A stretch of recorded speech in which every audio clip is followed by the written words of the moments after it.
रुपाली चाकणकरांनी जे आरोप आता लावलेले आहे ते आरोप अशा रीतीनं लावले आहे की जसं काही पोलिसांची चौकशी रुपालीताईच करताय. म्हणजे रुपालीताई आता पोलीस अधिकारी झालेले आहेत, त्याच चौकशी अधिकारी करतायत, तपास अधिकारी त्याच अशी माहिती देत आहेत. वास्तविक जी त्यांनी माहिती दिली ते पोलिसांनी द्यायला पाहिजे. अशा स्वरूपाचे गंभीर स्वरूपाची माहिती एखाद्या महिला आयोगाचे अध्यक्ष जे राजकीय पक्षाचे कार्यकर्ता आहे आणि रुपालीताई चेकाळल्या का?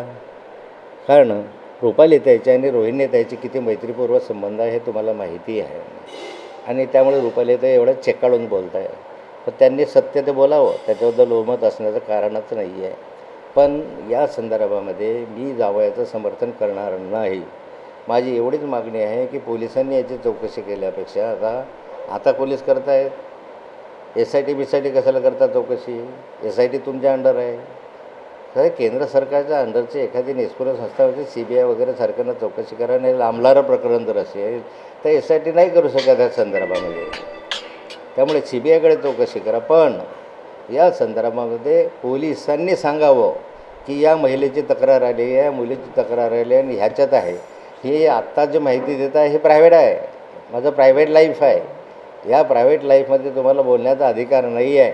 तुम्हाला जर आणखी काही सांगायचं असेल तर गुन्हा दाखल केला पाहिजे. गुन्हा दाखल करून त्याला कायदेशीर काय मी म्हणणार आहे की असं केलं असेल समाजाला हे अत्यंत घातक आहे. तो माझा जावई असो का कोणी असो त्याला फाशी दिली पाहिजे. त्याला दुसरी शिक्षा असता कामा नये अशी माझी मागणी राहणार आहे.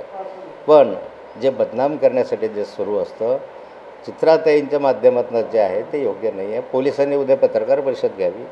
त्यातली डिटेल माहिती हेच जे आहे त्यांच्याजवळ पुरावे असतील. कोणाची तक्रार असेल तर नाहीतर माझ्या प्रायव्हेट लाईफमध्ये सांगण्याचा तुम्हाला अधिकार नाही आहे. हो.